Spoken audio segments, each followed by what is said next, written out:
বীরত্বপূর্ণ সেনাবাহিনীকে ধ্বংস করে দেওয়ার জন্য একটি হত্যাযজ্ঞ হয়েছিল। হত্যা মামলায় যে আসামিরা আছে সকল আসামিকেই একইভাবে অভিযুক্ত করে বিস্ফোরক মামলাও চার্জশিট দেওয়া হয়েছে। বাংলাদেশের ইতিহাসে না থাকা সত্ত্বেও যারা মৃত্যুদণ্ড পেয়েছেন তাদের জন্য আমরা একটি বেল প্রেয়ার করেছি। সর্বশেষ যে আপডেটটা সেটা হচ্ছে এই যে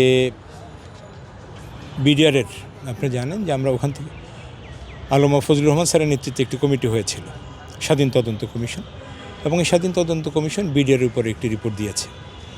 কিন্তু দুর্ভাগ্য হলো এই যে রিপোর্টটি এখনও জনসমক্ষে প্রকাশ করেনি, যদিও সৌভাগ্য আমাদের যে কোনো না কোনোভাবে এই রিপোর্টটি আমাদের দেখবার সুযোগ হয়েছে। মূল এই দৃশ্যটি বের হয়ে আসছে সেটা হচ্ছে যে গোটা জাতি চিৎকার করে যেটা বলছিল এত বছর ধরে যে 2009-এর 25-26 ফেব্রুয়ারি যারা এই কর্মকাণ্ডটি ঘটিয়েছেন এটি আমার বীরত্বপূর্ণ সেনাবাহিনীকে ধ্বংস করে দেওয়ার জন্য একটি হত্যাযজ্ঞ হয়েছিল। এটি আসলে কোনো বিডিআর বিদ্রোহ ছিল না। তো সেই রিপোর্টে আলোকে এগুলি একেবারে পরিষ্কার হয়েছে। আমরা বারবার গত সরকারের কাছে বলেছিলাম যে এই রিপোর্টটি প্রকাশ করা হোক এবং এই রিপোর্টের আলোকে আইনানুগ ব্যবস্থা গ্রহণ করা হোক। কারণ আপনারা নিশ্চয়ই ইতিমধ্যে বুঝেছেন যে এই রিপোর্টটির আইনগত মূল্য তখনই হবে যখন এটিকে আইনানুগভাবে একটি শেপ দেওয়া হবে। তো সেটি এখনও দেওয়া হয়নি। অন্যদিকে যেটা হয়েছে সেটা হলো যে বিডিআরের ওখানে দুটো মামলা হয়েছে, একটি হচ্ছে হত্যা মামলা, একটি হচ্ছে বিস্ফোরক। আপনাদেরকে একটু এই বিষয়টা বলি।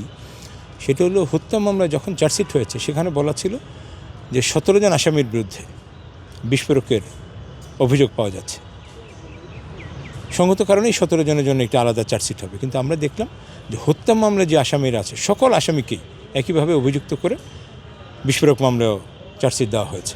যার কারণে হয়েছে কি, হত্যা মামলা যখন রায় হইল, হত্যা মামলা যারা খালাস পেলেন ট্রায়াল কোর্টে অ্যাজ ওয়েল এজ হাইকোর্টে, এরা এই বিস্ফোরক মামলার কারণে আর বের হতে পারলেন না। একইভাবে 10 বছর বা তার চেয়ে কম যাদের সাজা হইল, যাদের এই 10 বছর বা তার চেয়ে কম সাজাটা সার্ভ আউট হয়ে গেল, কেউ 7 বছর ছিল, কেউ নির্বোধ ছিল, এরাও আর বেরোতে পারছে না। এরা সবাই বিস্ফোরক মামলায় আটকে গেলেন।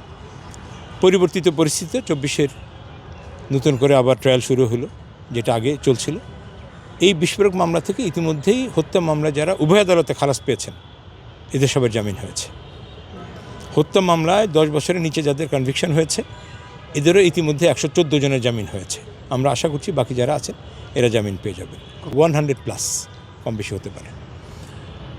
আমরা যেটা এখন আশা করছি সেটা হলো যে এই খালাস যারা পেলেন এরও যেমন একটি ভুল মামলায় খালাস পেলেন, 10 বছর বা যাদের কনভিকশন হয়েছিল এরও একটি ভুল এবং ষড়যন্ত্রমূলক মামলায় এরা অভিযুক্ত হয়েছিল। ঠিক তেমনিভাবে যাদের লাইফ সাজা হয়েছিল অথবা যারা ডেথ সেন্টেন্স পেয়েছেন, যে মামলাটা এখন অ্যাপিলেট ডিভিশনে পেন্ডিং, আমরা এই জায়গাটা তো হাইকোর্টে ইতিমধ্যেই অ্যাপিলেট ডিভিশনে ইতিমধ্যেই আমরা যাবজ্জীবন সাজাপ্রাপ্তদের জন্য একটি জামিনের আবেদন করেছি এবং একইভাবে এটা আমরা আশা করছি আজকে বা কালকের মধ্যে এটা সাবমিট হয়ে যাবে।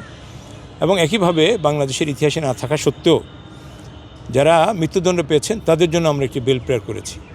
এই বেল প্রেয়ারের পাশাপাশি আমরা আরেকটি আবেদন করেছি, সেটা হচ্ছে এই, যেহেতু তদন্ত কমিশনের রিপোর্টের মাধ্যমে এই অভিযুক্তদেরকে নিষ্পাপ বলা হয়েছে, এই অভিযুক্তরা এই ঘটনার সাথে জড়িত না এবং যারা জড়িত তাদের কথা বলা হয়েছে, তাদেরকে আইনে আওতায় আনার জন্য অ্যাপিলেট ডিভিশনে পেন্ডিং এই মামলাটিকে আমরা রিমান্ডে চেয়েছি।